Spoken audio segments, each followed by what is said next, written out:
ধর্ম পাগল কিছু নয়, ধর্ম একজন মানুষের কথা দিয়ে চলে। বলেন তো তার নাম কি? তিনি হচ্ছেন মুহাম্মদ সাল্লাল্লাহু আলাইহি সাল্লাম। এই কথাটা সবসময় মনে রাখবেন।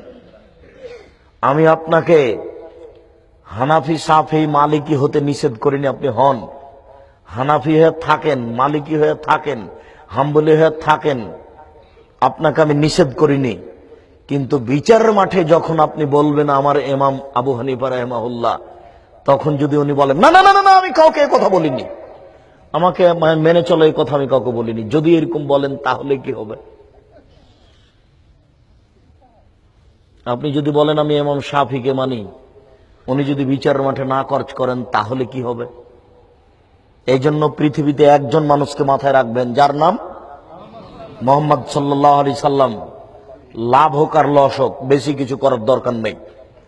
ফরজ সালাত আদায় করেন, রমজান মাসের সিয়াম পালন করেন, রোজা, রমজান মাসের সিয়াম পালন করেন, আর যাকাত ক্ষমতা হলে দেন, টাকা হলে হজ করতে যান, জান্নাত হবে ইনশাআল্লাহ।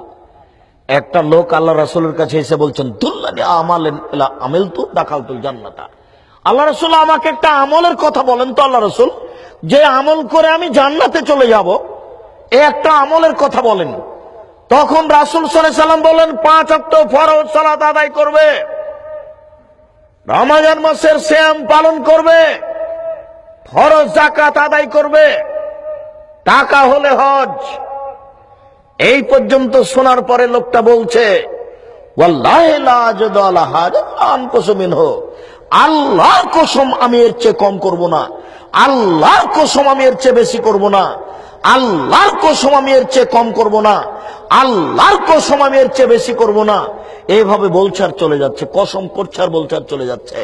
তখন আল্লাহ রাসূল বলছেন মান সাররা ইয়ানজুরা ইলাল জান্নাহ ফালানজুরা হাজা, কেউ যদি জান্নাতি দেখতে চায় তাহলে এই লোকটাকে দেখে নে।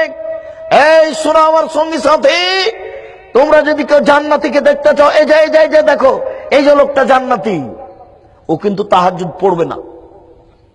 কথা মনে হয় বুঝাতে পারিনি।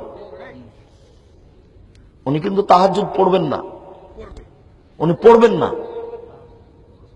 উনি কসম করেছেন আমি নফল পড়ব না। 5 ওয়াক্ত সালাতের সাথে যে 12 রাকাত সুন্নাত আছে এটা উনি পড়বেন না। আল্লাহর কসম আমি এর চেয়ে বেশি করব না, আল্লাহর কসম আমি এর চেয়ে কম করব না, আল্লাহর কসম আমি এর চেয়ে বেশি করব না। 5 ওয়াক্ত সালাতের সাথে 12 রাকাত সুন্নাত পড়বে না। আল্লাহ রাসূল বললেন যে ও জান্নাতি। শুনুন, ইবাদত কম হোক তবু জান বাঁচবে, একজন মানুষের নীতিতে হোক, যার নাম মুহাম্মদ সাল্লাল্লাহু আলাইহি সাল্লাম।